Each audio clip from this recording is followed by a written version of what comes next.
बड़े फ्रेंड, बहुत जल्द ही नेगडेक इंफ्रास्ट्रक्चर लिमिटेड कंपनी का आईपीओ लॉन्च होने जा रहा है और इस पूरे ईयर यानी कि 2024 में इस सेगमेंट का ये पहला आईपीओ होने वाला है। और किसी भी कंपनी के आईपीओ में इन्वेस्ट करने से पहले सबसे इंटरेस्टिंग चीज होती है उस कंपनी का बिजनेस मॉडल। तो हम स्टेप बाय स्टेप बात करेंगे कंपनी का business model, fundamental analysis and technical analysis, net worth, profit loss balance sheet, IPO table and at the end of the video आपको ये समझ में आ जाएगा कि आपको इस आईपीओ में अप्लाई करना चाहिए या फिर अवॉइड करना चाहिए। तो बात करते हैं कंपनी के बिजनेस मॉडल की। ये कंपनी 2012 में इनकॉर्पोरेट हुई थी, यानी कि इस कंपनी की शुरुआत 2012 में हुई थी। जैसा कि नाम से समझ में आ रहा है कि ये कंपनी इंफ्रास्ट्रक्चर सेक्टर यानी कि कंस्ट्रक्शन फील्ड में काम करती है। ये company multi storey building, civil structure, electric high and low voltage, steel infrastructure, construction and bridge का भी काम करती है। इस कंपनी का नेटवर्क बहुत बड़ी बड़ी प्राइवेट और गवर्नमेंट कंपनियों से है। मींस कि एक कंपनी बहुत बड़ी बड़ी प्राइवेट और गवर्नमेंट कंपनियों से प्रोजेक्ट लेने का काम करती है। ये बड़ी प्राइवेट और गवर्नमेंट कंपनियों से लेके प्रोजेक्ट उस प्रोजेक्ट को हैंडल करने का काम करती है। इस कंपनी के पास आज की डेट में यानी कि 2024 के लास्ट दिसंबर तक 50 प्लस क्लाइंट हैं और अभी तक इन्होंने 50 प्लस प्रोजेक्ट को कंप्लीट किया है।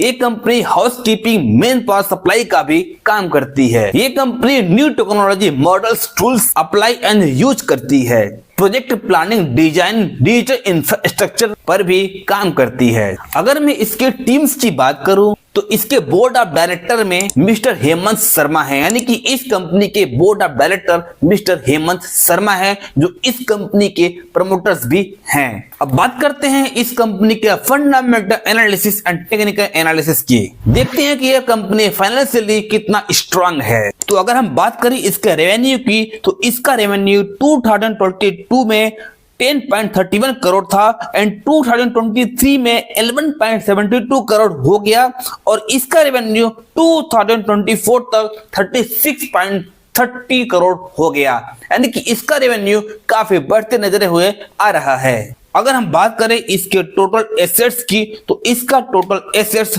2022 में 9.1 करोड़ था एंड इसका एसेट्स 2023 में 12.46 करोड़ था एंड इसका एसेट्स 2024 में 26.60 करोड़ हो गया है, यानी कि इसका एसेट्स टाइम के हिसाब से, ईयर के हिसाब से बढ़ते हुए नजर आ रहा है। अगर हम इसके प्रॉफिट की बात करें तो इस कंपनी का प्रॉफिट 2022 में 0.3 करोड़ था एंड 2023 में 0.56 करोड़ हो गया और इसका प्रॉफिट 2024 में 3.17 करोड़ हो गया। तो इसके प्रॉफिट को भी आप देख सकते हैं, इसका प्रॉफिट ईयर वाइज के हिसाब से बढ़ते हुए नजर आ रहा है। इस कंपनी ने अब तक 63 प्रोजेक्ट को कंप्लीट किया है और लास्ट दिसंबर 24 तक कंपनी की टोटल वैल्यू 96.75 करोड़ हो गया है। अब बात करते हैं इसके आईपीओ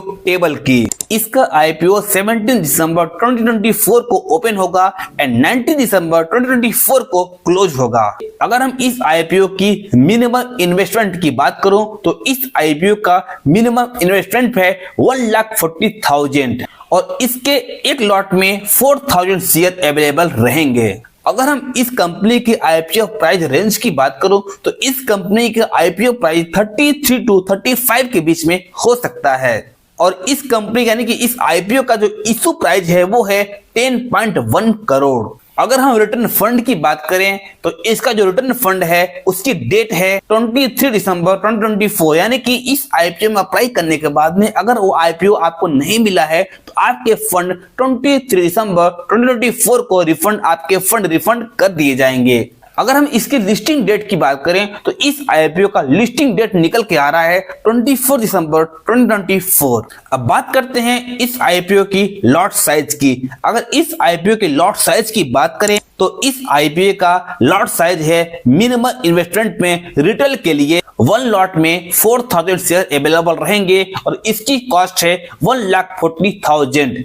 अगर हम रिटेल इन्वेस्टमेंट में मैक्सिमम इन्वेस्टमेंट की बात करूं तो इसमें भी आपको एक लॉट में 4000 शेयर अवेलेबल रहेंगे और इसकी भी कॉस्ट मिनिमम 1,40,000 रुपए है। अगर मैं NHI मिनिमम इन्वेस्टमेंट की बात करूं तो इसके NHI मिनिमम इन्वेस्टमेंट में टोटल 2 लॉट अवेलेबल हैं और 2 लॉट की जो प्राइस निकल के आ रही है वो है 2,80,000 और इसमें 8,000 शेयर अवेलेबल रहेंगे। ये एक SME IPO है। अगर आप HNI कैटेगरी में अप्लाई करते हैं तो जितना ज्यादा आप NHI कैटेगरी में अप्लाई करेंगे उतनी ज्यादा ये IPO मिलने के चांसेस बढ़ते जाते हैं। अगर मैं इसके प्रमोटर्स की बात करूं तो इसके प्रमोटर्स 3 लोग हैं, mister Hemant Sharma, mister Uma Sharma and mister Ashish Saxena. अगर मैं इसके शेयर होल्डिंग प्री इशू की बात करूं तो इसके जो शेयर होल्डर प्री इशू है वो है 95.9%। अगर मैं इसकी की परफॉर्मेंस इंडिकेटर की बात करूं तो इसका की परफॉर्मेंस ROE यानी कि ROE रिटर्न ऑन इक्विटी 0.11% है।